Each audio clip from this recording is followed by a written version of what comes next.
Hello বন্ধুরা, চলে এলাম আবারও একটা মিনি ব্লগ নিয়ে। তো চলো স্কিপ না করে প্রথম থেকে শেষ পর্যন্ত দেখতে থাকো, আশা করি ভালো লাগবে। তো ভিডিওটা শুরু করার আগে বলে দিই, আমি তো আমার নতুন একটা ব্লগে সকলকে অনেক অনেক স্বাগত। আশা করি সবাই ভালো আছেন, সুস্থ আছেন, আমিও ভালো আছি। তো চলো আজকে কোথায় যাচ্ছি সেটা তোমাদের সাথে শেয়ার করব। আজকে যাচ্ছি আমি ননদের কোয়ার্টারে। তো এই যে মেয়েকে নিয়ে পৌঁছেও গেছি, পুরোটা ব্লগ করতে পারিনি, ভিডিও করতে পারিনি।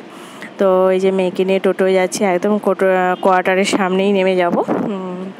তো চলো একদম বাড়িতে গিয়েই দেখাবো আজকে লাঞ্চ মেনুটা। তো ভীষণ মাথা ধরেছে, এসেই আগে জামা কাপড় ছেড়ে একদম ফ্রেশ হয়ে চা বসিয়ে দিয়েছি একদিকে, দেখতে পাচ্ছ দুধ চা। তারপরে দেখাবো চলো তোমাদের সাথে আজকে কি রান্না হয়েছে। তো চলো চাটা এখানে ফুটতে থাকুক, ততক্ষণ তোমাদেরকে দেখিয়ে দিই আজকের লাঞ্চ মেনু।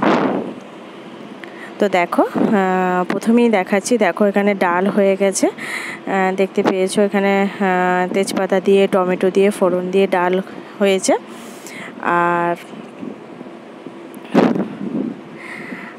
আর হয়েছে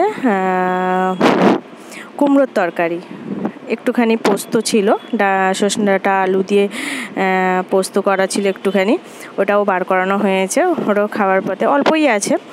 আর এখানে দেখো সয়াবিন দিয়ে কুমড়োর তরকারি হয়েছে, দেখতেই পাচ্ছ পুরো মাখা মাখা একদম কুমড়ো দিয়ে সয়াবিন দিয়ে হয়েছে। আর সাথে হয়েছে বেগুন ভাজা।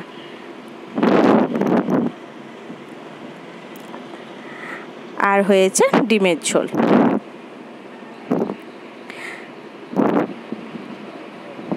দেখো আর হয়েছে ডিমের ঝোল, দেখতেই পেয়েছো।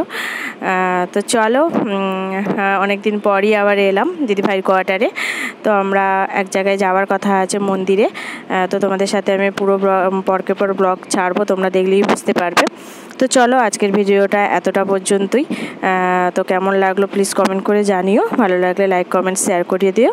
আবার দেখা হচ্ছে নেক্সট ভিডিওতে, টাটা।